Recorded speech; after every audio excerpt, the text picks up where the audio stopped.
నమస్తే, నేను జర్నలిస్ట్ శ్రీనివాస్. ఈరోజు ఏపీ వార్తాపత్రికలో వచ్చిన వార్తల్ని చదువుదాం, విశ్లేషణ చేద్దాం. ఈనాడు పేపర్లో వచ్చిన వార్తలను చూద్దాం. ఊళ్ళను మింగిన కొండలు, కొండ చర్యలు విరిగిపడి 123 మంది మృతట, 128 మంది గాయాలు, 98 మంది ఆచూకీగలంతో ఆ బురదలో కూరుకుపోయిన వందల మంది. భారీ వర్షాలకు వాయనాడు జిల్లా అతలాకుతలం, ఇళ్ళు వంతెనలు ధ్వంసం. ఒక విషాదకరమైన వార్త ఇయ్యాల. ఊళ్ళకు ఊళ్ళు మింగేసిందట. కొండ చర్యలు విరిగిపడి వరదలకి మొత్తం ఆ కొండ చర్యల్లో ఉన్న మట్టి అదంతా బురద రూపంలో వచ్చి కొన్ని వందల ఇళ్ళని మొత్తం కప్పేసింది. బురదలో కూరకపోయి కొంతమంది, వరదలో కొట్టకపోయి కొంతమంది ఇప్పటికి కూడా జీవచ్చాల్లాగా అట్లా పడి ఉన్నారు. చాలామంది సహాయం కోసం ఎదురు చూస్తున్నారు.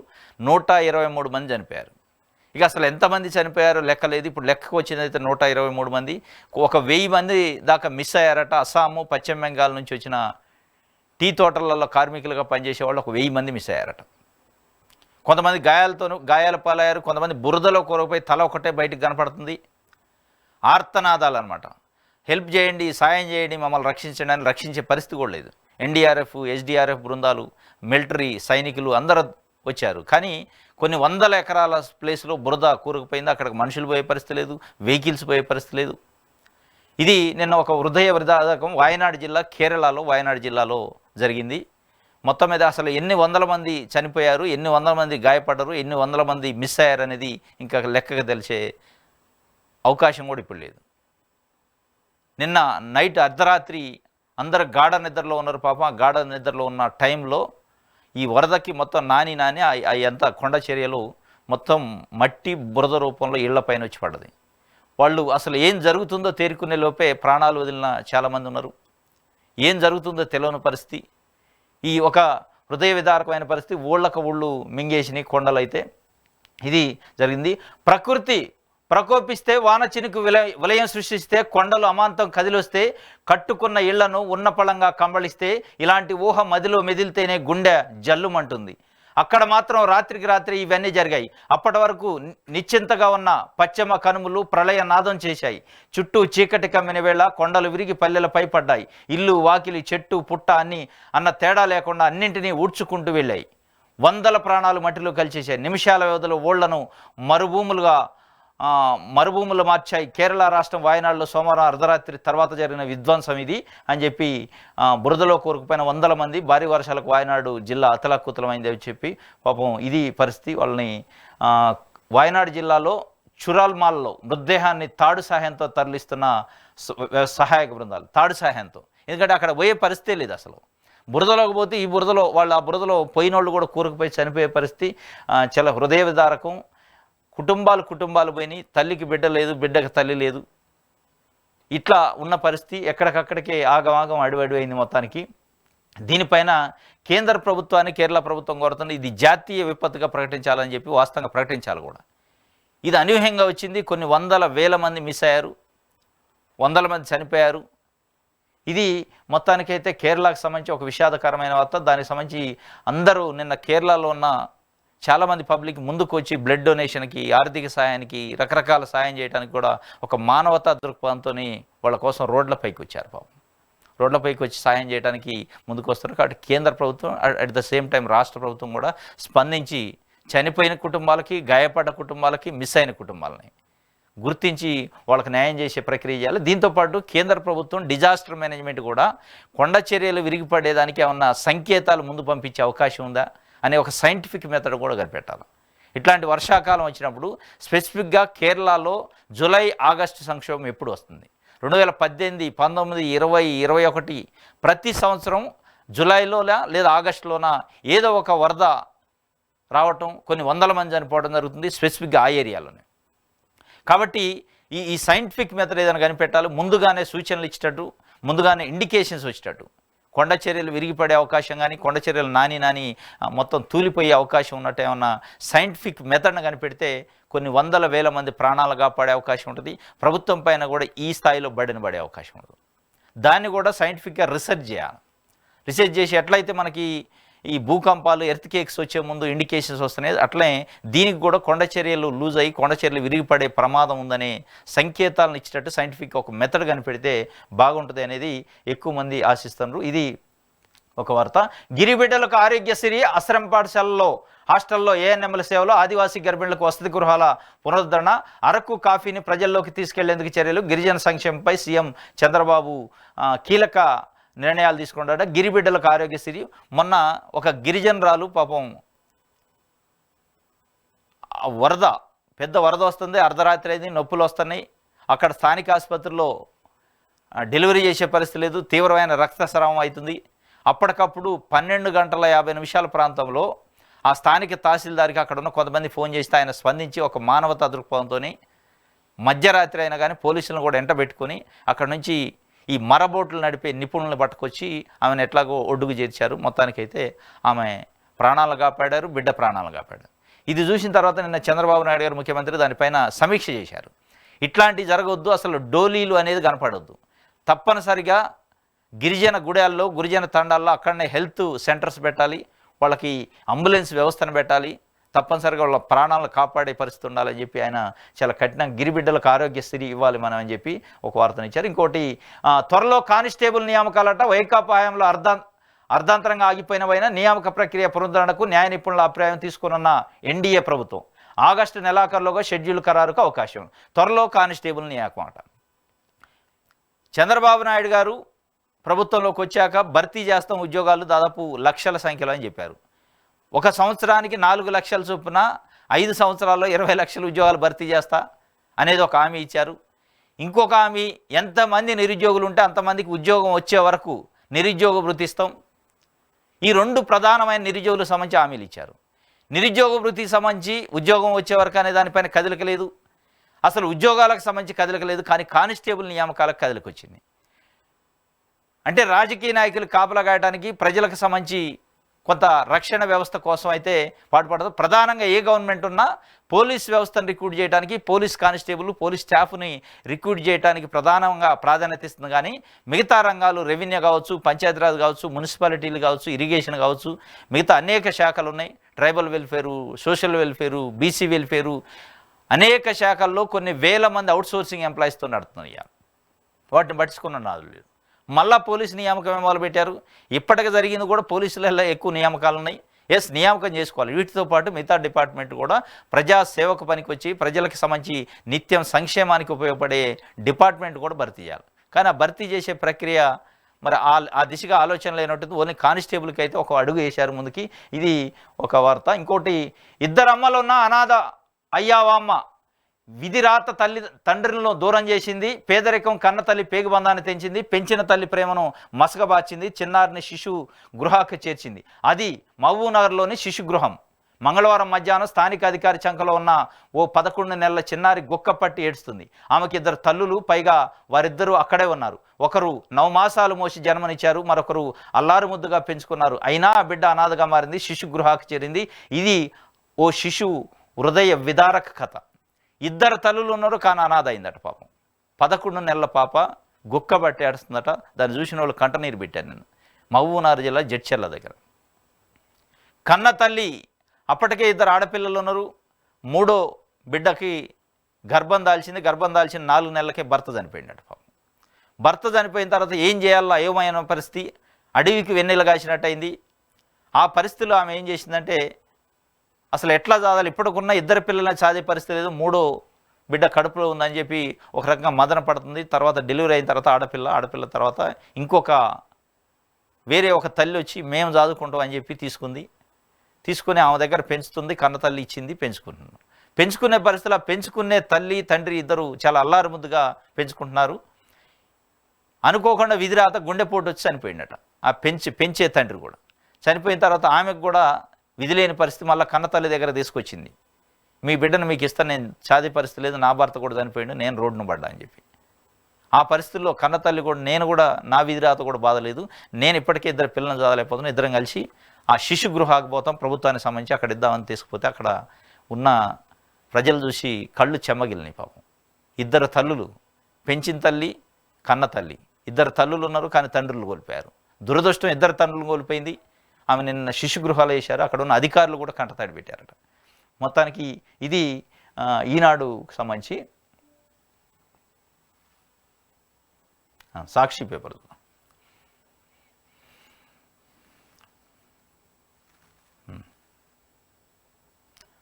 ముంచెత్తిన మృత్యువు, నడిరాత్రి వేళ కేరళలో జల ప్రళయం, విరిగిపడ్డ కొండ చర్యలు, బురదలో కొట్టుకుపోయిన ఊళ్ళు, వందల్లో మృతులు, 123 మంది మృతదేహాలు వెలికితీత.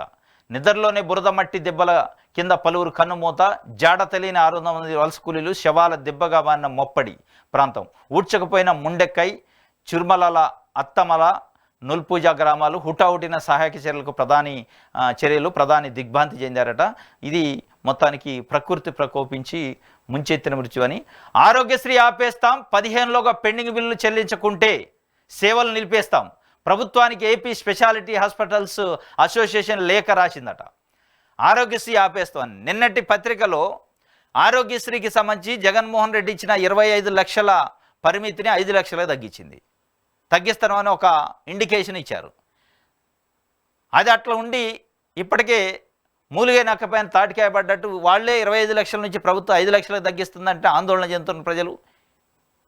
గడిచిన 5 సంవత్సరాలుగా ఏ జబ్బు వచ్చినా హాస్పిటల్ సంఖ్య పెంచారు, చికిత్సల సంఖ్య పెంచారు, అదేవిధంగా ఇచ్చే పరిమితి, డబ్బులు ఇచ్చే పరిమితి కూడా పెంచారు 25 లక్షలకి జగన్మోహన్ రెడ్డి. దాన్ని 5 లక్షలకు తగ్గిస్తాం, రోగాలు తగ్గిస్తాం, హాస్పిటల్ తగ్గిస్తాం అనే పద్ధతిలో ఎన్డీఏ ప్రభుత్వం ఒక అడుగు వేసినట్టు లీకులు వచ్చినాయి.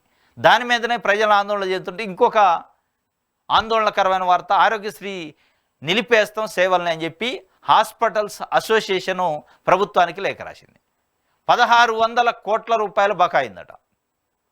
1600 కోట్ల బకాయిలు ఉండి మేము ఎట్లా వైద్యం చేయాలి, మీ బిల్లులు చెల్లిస్తే తప్ప మీరు ఇవ్వాల్సిన బిల్లు మేము వైద్యం చేయము ఆరోగ్యశ్రీ పైన అని చెప్పి ఖరాఖండిగా లెటర్ రాసి చెప్పారు. ఇప్పుడు మరి ప్రభుత్వం ఏం చర్యలు తీసుకుంటుంది, అసలు ప్రభుత్వానికి ఆరోగ్యశ్రీ సేవలపైన ఎంత కమిట్మెంట్ ఉంది అనే దానిపైన ఇప్పుడు క్లారిటీ వచ్చాక.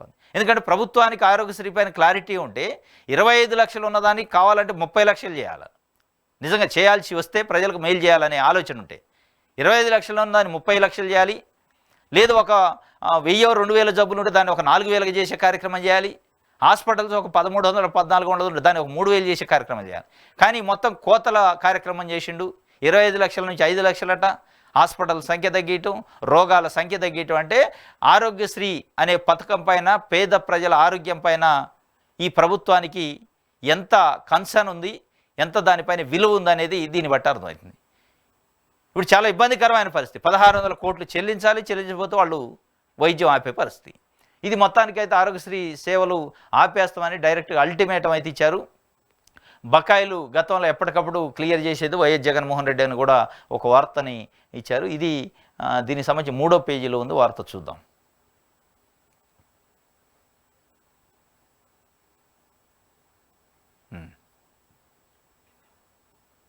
ఇది 3rd పేజీ. ఓకే,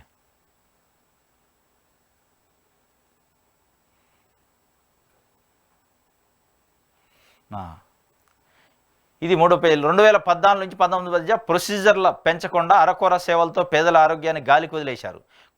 కొన ఊపిరితో కొట్టుమిట్టాడుతున్న ఆరోగ్యశ్రీకి 2019లో అధికారంలోకి రాగానే వైఎస్ జగన్ ప్రాణం పోశారు. 1000 లోపు మాత్రమే ఉన్న ఆరోగ్యశ్రీ నెట్వర్క్ ఆసుపత్రుల సంఖ్యను ఏకంగా 2371కు పెంచారు. 2014 నుంచి 19 మధ్యలో అరకొర ఆసుపత్రుల్లో అరకొర ట్రీట్మెంటు, అరకొర చికిత్సలు, హాస్పిటల్ సంఖ్య కూడా 1000 లోపు ఉంది. దాన్ని 2371 అంటే దాదాపు 150% పెంచారు. హాస్పిటల్ సంఖ్య 2371కు పెంచిండట. అదేవిధంగా చికిత్స వ్యయ పరిమితులు 5 లక్షల నుంచి దేశంలో ఎక్కడా లేని విధంగా 25 లక్షలకు పెంచారు. టీడీపీ హయాంలో కేవలం 1059 ప్రొసీజర్లు మాత్రమే ఉండగా వాటిని 3257 ప్రొసీజర్లు అంటే చికిత్సలు, జబ్బులు. టీడీపీ హయాంలో 1059 ఉంటే వైఎస్ఆర్సీపీ హయాంలో 3257 చికిత్సలను దాంట్లో తీసుకొచ్చారు. ఆరోగ్యశ్రీ ద్వారా 5 ఏళ్లలో 45.10 లక్షల మందికి ఉచితంగా చికిత్సలు అందించి పథకానికి 13,000 కోట్లకు పైగా వెచ్చించారు. ఇది జరిగింది. జగన్మోహన్ రెడ్డి పరిపాలనలో జరిగింది ఏంటంటే పేద ప్రజల ఆరోగ్యానికి సంబంధించి ఆయన 1000 లోపు ఉన్న హాస్పిటల్స్ని 2357కు పెంచిండు. ప్రొసీజర్లు 1059 ఉంటే దాదాపు 3257కు పెంచిండు. 45 లక్షల మందికి ట్రీట్మెంట్ చేసిండు. 13,000 కోట్ల రూపాయలు 5 సంవత్సరాలు ఖర్చు పెట్టారు ఆరోగ్యశ్రీ. ఇది పేద ప్రజల ఆరోగ్యం పైన ప్రభుత్వానికి ఉన్న కన్సర్న్, ప్రభుత్వానికి ఉన్న విలువ. దీన్ని కొనసాగించాలని ప్రజలు కోరుకుంటారు. కానీ జగన్మోహన్ రెడ్డి ఇచ్చిన 25 లక్షలను 5 లక్షలు చేయమని ఏ ప్రజలు కోరుకోరు. జగన్మోహన్ రెడ్డి ఇచ్చిన నెట్వర్క్ హాస్పిటల్ తగ్గివని, జగన్మోహన్ రెడ్డి ఇచ్చిన చికిత్సల సంఖ్యతని తగ్గించమని ఎవరు కోరుకోరు. కానీ ఆ ప్రయత్నం అయితే జరుగుతున్నట్టు కనిపిస్తుంది. బాబుకు చెబుతా మళ్ళీ పేకాట ఆడిస్తా, రాష్ట్రమంతా క్లబ్బులు తెరిపిస్తాను టీడీపీ ఎమ్మెల్యే దగ్గుబాటి వెంకటేశ్వర ప్రసాద్. ప్రజాప్రతినిధిగా ఎన్నికయ్యి పేకాట నిర్మూలించాల్సిన ఎమ్మెల్యే దగ్గుబాటి వెంకటేశ్వర ప్రసాద్ అట. చంద్రబాబు నాయుడు గారితో చెప్పి మళ్ళీ పేకాట ఆడుకునే వస్తు కల్పిస్తా, జూదాన్ని ఎంకరేజ్ చేస్తా అని తెలుగుదేశం పార్టీ ఎమ్మెల్యే చెప్తుండు. రాష్ట్రంలో మళ్ళీ జూదం పురి విప్పింది. ఇప్పటికే అనధికారికంగా టీడీపీ నేతలు నిర్వహిస్తున్న జూదము, మట్కా కేంద్రాలు ప్రజలను నడి రోడ్డున పడేస్తుండగా ఇప్పుడు అధికారికంగా పేకాట క్లబ్బులు తెరిచేందుకు ఆ పార్టీ ప్రతినిధులు సిద్ధమయ్యారు. ఇందుకు అనంతపురం అర్బన్ టీడీపీ ఎమ్మెల్యే దగ్గుబాటి వెంకటేశ్వర ప్రసాద్ చేసిన వ్యాఖ్యలే నిదర్శనం. 2 రోజుల కిందట ఆయన పాల్గొన్న సమావేశానికి సంబంధించిన వీడియో ఒకటి బయటకు వచ్చింది. ఆ సమావేశంలో టీడీపీ ఎమ్మెల్యే మాట్లాడుతూ అనంతపురం క్లబ్బులో దాదాపు 4 ఏళ్లు అయింది పేకాట తీసేసి, ఇక్కడ పేకాట ఆడించేందుకు ఇప్పటికే కలెక్టర్తో మాట్లాడాను. జిల్లాలోనే కాదు రాష్ట్ర వ్యాప్తంగా ఉన్న క్లబ్లలో పేకాట ఆడేందుకు ముఖ్యమంత్రి చంద్రబాబుతో మాట్లాడతా అంటూ పేకాట రాయిళ్లకి మద్దతు ఇచ్చాడు. ఎవడన్నా ఒక ఎమ్మెల్యే గెలిస్తే, ఎంపీ గెలిస్తే, ఎమ్మెల్సీ గెలిస్తే ఏం చేయాలా? ప్రజలకు సంబంధించి తాగునీరు లేదా, నేను ఇప్పిస్తా చంద్రబాబు నాయుడు గారితో ముఖ్యమంత్రితో మాట్లాడాను అలా. లేదు విద్యకు సంబంధించి సరైన వస్తువులు లేవా, నేను ఇప్పిస్తా అనాలా. వైద్యానికి సంబంధించి హాస్పిటల్ లేదా, నేను గట్టిస్తా, నేను మాట్లాడతా అనాలా. ఏం చెప్తుండేనా? పేకాట రాయిళ్ళకి, జూదం ఆడే జూదగాళ్ళకి నేను అండగా ఉంటా. నేను చంద్రబాబు నాయుడు గారితో ఏకంగా మాట్లాడి మీకు పేకాట క్లబ్బులు తెరిపిస్తా. గత 4 ఏళ్ల నుంచి జగన్మోహన్ రెడ్డి ఉన్నప్పుడు పేకాట బంద్ చేసిండు, మీరు ఇబ్బంది పడుతున్నారు అని చెప్పి వాళ్ళ కోసం ఆయన గెలిచినట్టుంది, వాళ్ళ కోసమే పనిచేసేటట్టుంది. మెజార్టీ ప్రజల కోసం పనిచేసేటట్టు లేదు. ప్రజలకు కావాల్సిన ఇల్లు, వాకిలి, వైద్యం, విద్య వాటిపైన లేదు. వాటి గురించి మాట్లాడితే సంతోషించేటోళ్ళే. బాబుకు చెప్పి నేను మళ్ళీ పేకాట ఆడిస్తా, మొత్తం జూదం చేపిస్తా అని చెప్తుండు. ఇది Telugu Desam party MLA, Anantapuram urban MLA అట దగ్గుబాటి వెంకటేశ్వర ప్రసాద్. ఆయన పరిస్థితి ఎట్లుంది? వైఎస్ జగన్ పిటిషన్పై హైకోర్టు స్పందన. శాసనసభ కార్యదర్శి, స్పీకర్ కార్యదర్శికి నోటీసులు. ప్రతిపక్ష నేత హోదాపై పూర్తి వివరాలు ఇవ్వాలని ఆదేశం. స్పీకర్కు నోటీసులు ఇవ్వచ్చు అని చెప్పి కూడా ఒక వైఎస్ జగన్మోహన్ రెడ్డి గారు ప్రతిపక్ష హోదా నాకు కేటాయించిండని స్పీకర్కి లెటర్ ఇచ్చిండు. స్పీకర్ గారు నిర్ణయం తీసుకోవాలి, దానిపైన రిట్ పిటిషన్ వేసిండు హైకోర్టులో. హైకోర్టు నిన్న స్పీకర్ కార్యదర్శికి, అసెంబ్లీ కార్యదర్శికి ఇద్దరికి నోటీసులు ఇచ్చింది. జగన్మోహన్ రెడ్డి ఇచ్చిన పిటిషన్ పైన మీరు ఏం చర్యలు తీసుకున్నారో ఆ చర్యలకు సంబంధించిన రిపోర్ట్ని హైకోర్టు సబ్మిట్ చేయండి అని ఒక 2 వారాలు గడువు పెట్టి దానికి వాళ్ళకిద్దరికి నోటీసులు ఇచ్చిన కార్యక్రమం అయితే ఒక స్టెప్ ముందుకు పడ్డది. జగన్మోహన్ రెడ్డి ప్రతిపక్ష హోదాకు సంబంధించి కేసు. మరి అది కోర్టులో ఏమైందో చెప్పలేం. కానీ అసెంబ్లీ కార్యదర్శికి, స్పీకర్ సెక్రటరీకి కూడా లెటర్ ఇచ్చారు. స్పీకర్కి కూడా నోటీసు ఇచ్చే అవకాశం ఉందని తెలుస్తుంది. దానిపైన మరి రాజ్యాంగం ఏం చెప్తుంది, కాన్స్టిట్యూషనల్ ప్రొవిజన్స్ ఏమున్నాయి అనే విషయాలను స్పీకర్ కార్యదర్శి నుంచి, అసెంబ్లీ కార్యదర్శి నుంచి అడిగింది హైకోర్టు. కాన్స్టిట్యూషనల్ ప్రకారం మీ స్పీకర్ కార్యాలయం ప్రకారం, కాన్స్టిట్యూషన్లో మీ అసెంబ్లీ రూల్స్ ప్రకారం ఒక ప్రతిపక్ష నాయకుడిని ఎంపిక చేయడానికి ఉన్న నిబంధనలు ఏంది, ఎంపిక చేయకుండా ఉండటానికి ఉన్న నిబంధనలు ఏంది, ఆ 2 విషయాలపైన క్లారిటీ అడిగిందట. దానిపైన స్పీకరు అదే అసెంబ్లీ కార్యదర్శి దానిపైన ఉంటుంది భవిష్యత్తు ఏందనేది, ప్రతిపక్ష హోదా భవిష్యత్తు. టీడీపీ నేతల నుంచి మా ప్రాణాలు కాపాడండి, మా ఆస్తులను బలవంతంగా లాక్కున్నారు. సోషల్ మీడియా ద్వారా ఓ అర్చకురాలి వినతేట. టీడీపీ నేతల నుంచి మా ప్రాణాలను కాపాడండి, మా ఆస్తులను హస్తగతం చేసుకున్నారు. గతంలో వారు నా చిన్న కుమార్తెపై లైంగిక వేధింపులు పాల్పడ్డారు. ఇప్పుడు నా 2 కుమార్తెలతో పాటు నన్ను చంపేస్తాము అని బెదిరిస్తున్నారు. పోలీసులకు ఫిర్యాదు చేసినా పట్టించుకోవట్లేదు. CM Chandrababu, deputy CM Pawan Kalyan జోక్యం చేసుకొని మాకు రక్షణ కల్పించాలని డాక్టర్ బిఆర్ అంబేద్కర్ కోనసీమ జిల్లా కొత్తపేట మండలం అట మందపల్లి గ్రామానికి చెందిన ఐలూరి సంతోషలక్ష్మి అనే మహిళా అర్చకురాలు వేడుకున్నారు. ఇది ఐలూరు సంతోషలక్ష్మి అట అర్చకురాలు, కోనసీమ జిల్లా సంబంధించి మందపల్లి అనే గ్రామం అట, కొత్తపేట మండలం. ఆమె కూతురుని లైంగికంగా వేధించారట. ఆమె ఫోక్సో యాక్ట్ కింద కేసు పెట్టింది. కేసు పెడితే ఆ కేసు విత్డ్రా చేసుకో, లేదంటే మళ్ళీ లైంగికంగా అవసరమైతే రేప్ చేస్తాం, అత్యాచారం చేస్తాం, చంపినా ఆశ్చర్యం లేదు అని చెప్పి ఆ కేసు విత్డ్రా చేసుకోవడం కోసం ఆ ఆస్తులను కూడా కబ్జా చేసి పెట్టుకున్నాడు. ఆమెకు ఏదో చిన్న కొద్దిపాటి ఆస్తి ఉంటే ఆస్తిని కూడా కబ్జా చేసి వాళ్ళ నిర్మాణాలు చేసుకుంటున్నారట తెలుగుదేశం పార్టీకి సంబంధించిన నాయకులు. ఎట్టి పరిస్థితుల్లో నువ్వు కేసు కోర్టులో విత్డ్రా చేసుకుంటావా, లేదంటే ఇంకో కూతురు ఉంది, ఆ కూతురును కూడా ఆగం చేయాలనే పరిస్థితికి బెదిరింపులకు గురి చేస్తున్నారు. దీనిపైన చంద్రబాబు నాయుడు గారికి, పవన్ కళ్యాణ్ గారికి అప్పీల్ చేస్తూ ఒక వీడియోని రిలీజ్ చేసింది. నేను ఇప్పటికి కూడా ఆ వీడియో రిలీజ్ అయితే ఒక రోజు దాటిపోయింది, పవన్ కళ్యాణ్ గారు స్పందించలేదు. మహిళల పట్ల నాకు అపారమైన సానుభూతి ఉంది, అభిమానం ఉందన్నాడు. మరి ఈ వీడియో పైన ఉక్కుపాదం మోపాలి కదా. ఈ ఎవరైతే తెలుగుదేశం పార్టీ, జనసేన, వైఎస్ఆర్సీపీకి సంబంధించిన కార్యకర్తల పక్కన పెడితే తప్పు చేసిన వ్యక్తి పైన ఉక్కుపాదం మోపాలి. హోంమంత్రి అనిత గారు ఏం చెప్పారు? మహిళలను వేధించిన వ్యక్తికి అదే ఆఖరి రోజు అన్నారు. ఎక్కడ ఆఖరి రోజు అవుతుంది? నిన్న ఆంజనేయులు అని ఒక వ్యక్తి చీర గుంజి తెలుగుదేశం పార్టీకి సంబంధించి నాయకుడు పల్లె రఘునాథ్ రెడ్డి అనుచరుడు ఒక అంగన్వాడీ కార్యకర్త సంబంధించి చీరను గుంజి నడి బజార్లో పరువు తీసిండు, కొట్టిండు, రకరకాల ఇబ్బంది పెట్టిండు. ఒక ఎస్టీ ట్రైబల్ మహిళ. ఏది ఆఖరి రోజు కాలేదుగా ఆంజనేయులకి? ఏం చెప్తారు అనిత గారు? ఇవాళ అర్చకురాలు స్వయంగా ఆమె వీడియో తీసి పంపింది. నా బిడ్డని లైంగికంగా వేధించారు, నేను ఫోక్సో యాక్ట్ కింద కేసు పెట్టా, ఆ కేసును విత్డ్రా చేయకపోతే మళ్ళా అదే అత్యాచారాలు జరుగుతాయి, మీ ఇల్లుని మొత్తం లూటీ చేస్తాం, నీ ఆస్తుల్ని కబ్జా చేస్తామని బెదిరిస్తుంటే మరి ఏం చేస్తున్నారు? వీడియో డైరెక్ట్గా ముఖ్యమంత్రికి, ఉప ముఖ్యమంత్రికి పెట్టింది. హోంమంత్రి గారు చెప్పిన మాటలు ఎటుపోయినాయి, పవన్ కళ్యాణ్ గారు చెప్పిన మాటలు ఎటుపోయినాయి, చంద్రబాబు నాయుడు గారు చెప్పిన మాటలు ఎటుపోయినాయి. ఇది ఇలా ఏపీలో జరుగుతున్న పరిస్థితి.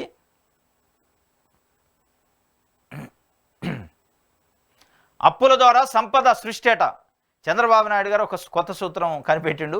అప్పులు చేసి అప్పుల ద్వారా సంపద సృష్టించుట. ఇది మొట్టమొదటిసారి వింటున్నాం. అప్పులు చేస్తే అప్పుల పాలవుతారు, కానీ సంపద ఎక్కడి నుంచి వద్ది? కానీ అప్పులు చేసి నేను సంపద క్రియేట్ చేస్తా అంటాను. ఆ సంపద ఎట్లా క్రియేట్ చేస్తారు అనేది మరి ఒక అద్భుతమైన ఏమైనా ప్లాన్ చెప్తున్నా తెలియదు. కానీ 35 రోజుల్లో 12,000 కోట్లు అప్పు చేసిన చంద్రబాబు సర్కారు మంగళవారం 7.34% వడ్డీతో 3,000 కోట్లు అప్పు చేసిండట. సెక్యూరిటీల వేలం ద్వారా రుణాన్ని సమీకరించిన ఆర్బీఐ అప్పులు చేస్తాడు జగన్మోహన్ రెడ్డి రాష్ట్రాన్ని అప్పులు కుప్పజేసిండు, ఇది ఒక మరో శ్రీలంక అయిద్దని చెప్పి పదే తెలుగుదేశం పార్టీకి సంబంధించిన నాయకులు, ఈవెన్ చంద్రబాబు నాయుడు గారు కూడా మొత్తుకున్నారు. ఇప్పుడు అప్పులు చేస్తాననే అసెంబ్లీలో శ్వేతపత్రం ప్రవేశపెట్టారు. మరి ఇవాళ మీరు చేస్తుంది ఇది 35 రోజులలోనే దాదాపు 12,000 కోట్ల రూపాయలు అప్పు చేసిండట. 7% వడ్డీ, 7.5% వడ్డీకి కూడా 3,000 కోట్లు తెచ్చారట. మరి మీ సంగతి ఏంది అంటే, మీరు చేస్తేనే అప్పు, ఇంకోటి చేస్తే నిప్ప, మీరు చేస్తేనే సంసారం, ఇంకోటి చేస్తే వ్యభిచారమా అనేది ఇలా 5 కోట్ల మంది ఆంధ్ర ప్రజల మదిలో మెదులుతున్న ప్రశ్న. నేను అప్పులు చేయను, సంపదని సృష్టిస్తా అన్నావు. నువ్వు సంపద సృష్టించట్లా, అప్పుల్ని సృష్టిస్తున్నావు, అప్పులను పెంచుతున్నావు. 35 రోజుల్లో దాదాపు 12,000 కోట్లు అప్పు చేసినావు అంటే మరి 5 సంవత్సరాల్లో ఎంత అప్పు అయింది అనేది మనం ఊహించుకోవచ్చు. ఇగో దానికి తేదీలు కూడా ఇచ్చిండు. 25 జూన్ నాడు 2,000 కోట్లు తెచ్చిండట అప్పు. 25 జూన్ అంటే అప్పటికి 12 రోజులు అయింది కరెక్ట్గా ముఖ్యమంత్రి అయ్యి. 12 జూన్ నాడు ప్రమాణ స్వీకారం చేసిండు. 25 జూన్కి దాదాపు 13 రోజులకి ఒక 2,000 కోట్లు అప్పు తెచ్చిండు. తర్వాత 2 జూలై నాడు 5,000 కోట్లు అప్పు తెచ్చిండు. మళ్ళీ 16 జూలై నాడు మళ్ళీ 2,000 కోట్లు తెచ్చిండు. మళ్ళీ 30 జూలై నిన్న మళ్ళీ ఒక 3,000 కోట్లు అప్పు తెచ్చిండు. ఇది చంద్రబాబు నాయుడు గారి సంపద సృష్టి. అప్పుల రూపంలో సంపదను సృష్టిస్తానే ఒక ప్రజల్ని మెస్మరైజ్ చేసే ప్రయత్నం, మోసం చేసే ప్రయత్నం చేస్తున్నానని సాక్షి పేపరు ఒక వార్తనైతే ఇచ్చింది. ఇంకోటి 4 నెలల ఓటాన్ బడ్జెట్కు నేడు ఆర్డినెన్స్ అట. ఇది అసెంబ్లీని అవమానించడమే. అవమానించడమే. అసెంబ్లీ జరిగింది 22 నుంచి 26వ తారీఖు వరకు. అసెంబ్లీ వేదికగా ప్రజలకు సంబంధించిన ఓటాన్ అకౌంట్ బడ్జెటా, ఫుల్ బడ్జెటా ప్రవేశపెట్ట. అసలు ఆ బడ్జెట్ పేరే ఆ సమావేశాల పేరే బడ్జెట్ సమావేశాలు. మీరు పెట్టిందేం బడ్జెట్ సమావేశాలు పేరుకి, కానీ బడ్జెట్టే పెట్టలే అందులో. ఇది ప్రజాస్వామ్యాన్ని, శాసనసభను అవమానించడం కాదు. ఏమంటారు? బడ్జెట్ సమావేశాలు శీతాకాల సమావేశాలు, వానాకాల సమావేశాలు అని ఉంటాయి. వర్షాకాల అసెంబ్లీ సమావేశాలు, శీతాకాల సమావేశాలు, బడ్జెట్ సమావేశాలు అని ఉంటాయి. మీరు పెట్టింది బడ్జెట్ సమావేశాలు. పేరుకు బడ్జెట్ సమావేశాలు, అందులో బడ్జెట్ లేదు. ఏముంది?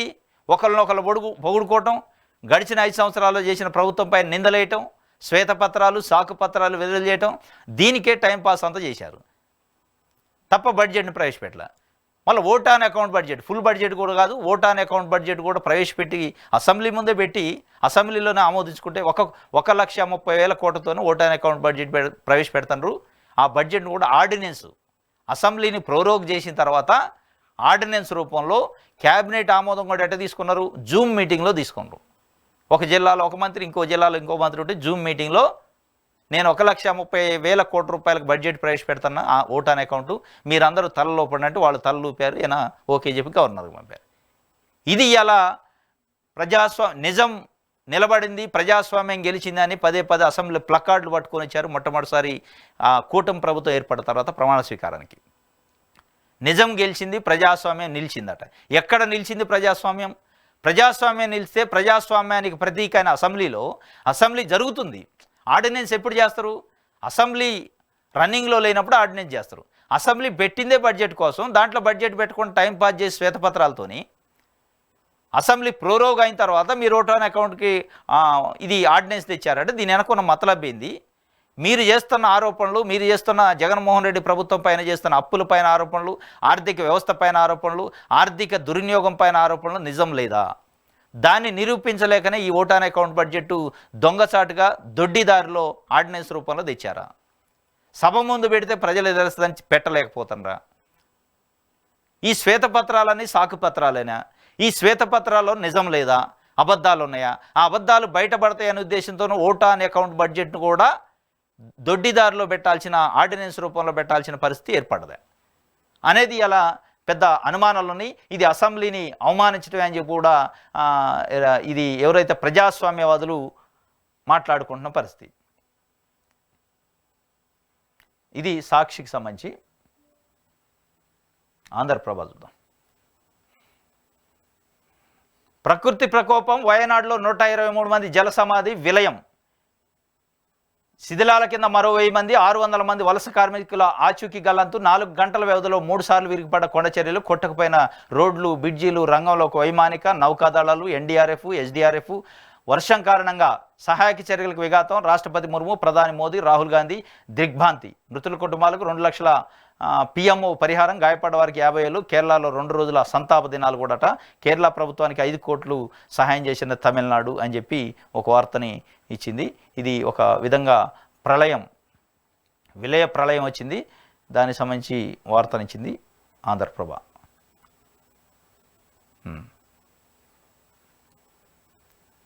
మహిళల భద్రతపై ప్రత్యేక దృష్టి అట. గంజాయి అక్రమ రవాణాపై స్పెషల్ డ్రైవ్ నిర్వహిస్తాం, పోలీసుల సంక్షేమానికి కూటమి ప్రభుత్వం ప్రాధాన్యత. రాష్ట్ర హోంశాఖ మంత్రి వంగలపూడి అనిత. మహిళల భద్రతపై ప్రత్యేక దృష్టి. ఎక్కడుంది ప్రత్యేక దృష్టి? నిన్న పల్లె రఘునాథ్ రెడ్డికి సంబంధించిన అనుచరుడు ఆంజనేయులు, ఒక మహిళా అంగన్వాడీ కార్యకర్త, అంటే మీ గవర్నమెంట్లో ఒక ఎంప్లాయ్ అన్నాడు, చిన్న ఎంప్లాయ్, ఆమె కొంగు బట్టి లాగి అవమానిస్తే ఎక్కడ ఉక్కుపాదం మోపారు, ఎక్కడ ప్రత్యేక చర్యలు ఉన్నాయి? నిన్న కోనసీమ జిల్లాలో కొత్తపేట మండలం మందపల్లి అట విలేజ్, ఒక అర్చకురాలు పాపం, ఆమె కూతురును లైంగికంగా వేధించారని కేసు పెడితే ఫోక్సో యాక్ట్ కేసు అయితే ఆ కేసును విత్డ్రా చేసుకుంటాం, మళ్ళీ రేప్ చేయాలని డైరెక్ట్గా బెదిరించే కార్యక్రమానికి వచ్చారు. ఎక్కడ ఉక్కుపాదం ఉంది, ఎక్కడ చివరి రోజు వాళ్ళకి? మరి ఆమె నిన్న హోంమంత్రి గారు రివ్యూ చేశారు, దాంట్లో ప్రత్యేక దృష్టి పెడతామన్నారంటే ఏ దృష్టి పెట్టారు అనేది ఆ ప్రత్యేకం ఏందో తెలవాలి. ఇక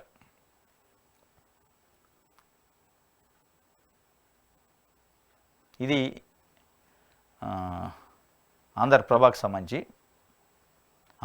వాలంటీర్లపై వ్యాఖ్యల కేసులో ఊరటాట పవన్కి. వాలంటీర్లపైన వారాహి యాత్రలో కీలకమైన వ్యాఖ్యలు చేసిండు, అభ్యంతరకరమైన వ్యాఖ్యలు చేసిండు. రాష్ట్రంలో 31,000 మహిళలు మిస్సింగ్ కావడానికి వాలంటీర్ వ్యవస్థనే కారణం, వాలంటీర్లే కిడ్నాపులు చేశారని వాళ్ళపైన ప్రత్యక్షంగా ఆరోపణ చేసిండు. వాలంటరీ వ్యవస్థని కించపరిచిండు, అవమానపరిచినందుకు అప్పుడున్న వైఎస్ఆర్సీపీ ప్రభుత్వం పవన్ కళ్యాణ్ పైన కేసు పెట్టింది. ప్రభుత్వాన్ని బదనాం చేస్తుండు, ప్రభుత్వాన్ని కించపరుస్తుండు, అవమానపరుస్తుండు అని చెప్పి కేసు పెడితే ఆ కేసు పైన నిన్న హైకోర్టులో స్టేకి పోయిండు పవన్ కళ్యాణ్ గారు. హైకోర్టులో స్టే వచ్చింది, దానిపైన ఫర్దర్ ప్రొసీడింగ్స్ ఏమీ చేయొద్దు అని చెప్పి మళ్ళీ కోర్టు డైరెక్షన్ ఇచ్చే వరకు. ఇవి విచిత్రంగా నిన్ననే వాలంటీర్ల పైన సర్పంచుల సంఘం రాష్ట్ర అధ్యక్షుడు వాలంటీర్ వ్యవస్థను తొలగించాలని ముఖ్యమంత్రి గారికి ఒక లెటర్ రాసిండు. ఎవరు ఆ సర్పంచ్ సంఘం అంటే తెలుగుదేశం పార్టీ నాయకుడు రాజేంద్ర ప్రసాద్, మాజీ ఎమ్మెల్యే. తెలుగుదేశం పార్టీ ఒకవైపు వాలంటరీ వ్యవస్థని కూకటి వేళ్లతో పెకిలించాలని ఒకవైపు ప్రయత్నం చేస్తుంది, అట్ ద సేమ్ టైం మళ్ళీ ఇంకొక వార్త, వాలంటరీ వ్యవస్థ పైన కించపరిచి అవమానపరిచిన పవన్ కళ్యాణ్కి హైకోర్టు స్టే ఇచ్చింది. అంటే మొత్తం సైమల్టేనియస్గా చూస్తే ఈ ఫ్రీక్వెన్సీ చూస్తే వాలంటరీ వ్యవస్థకి మంగళం పాడబోతున్నారు అనేది స్పష్టంగా అర్థమవుతుంది. ఎందుకంటే తెలుగుదేశం పార్టీ మాజీ ఎమ్మెల్సీ రాజేంద్ర ప్రసాద్ సర్పంచుల సంఘం పేరుతోని ప్రభుత్వానికి లేఖ రాయటం, దానిపైన ప్రభుత్వం ఇంతవరకు స్పందించకపోవటం, చంద్రబాబు నాయుడు గారేమో ఎలక్షన్లో హామీ ఇవ్వటం, ఎలక్షన్లో హామీ ఇచ్చిన వ్యక్తి ఒక ముఖ్యమంత్రి హోదాలో ఉండి వాళ్ళ పార్టీకి సంబంధించిన మాజీ ఎమ్మెల్సీ సర్పంచుల సంఘం పేరుతో ప్రభుత్వానికి లెటర్ రాస్తే ఖండించాలి కదా. లేదు ఆ వ్యవస్థను మేము ఉంచుతాం, మీరు దానిపైన ఆందోళన చేయొద్దు, అది నేను హామీ ఇచ్చినని చెప్పాలిగా, చెప్పే పరిస్థితి లేదు. అంటే మీరే ఇండైరెక్ట్గా లెటర్ రాంచారా, ఎత్తేయడానికి ఇది ఒక సాగ్గా చూపుతున్నారా వాలంటరీ వ్యవస్థను అనేది ఒక కారణం. ఇంకొక వైపు వాలంటరీ వ్యవస్థను అవమానపరిచిన కేసులో పవన్ కళ్యాణ్ గారికి స్టే వచ్చింది. మొత్తం మీద దానికి మంగళం పాడే కార్యక్రమం కనపడుతుంది. ఇది ఒక వార్త వాలంటీర్ల పైన.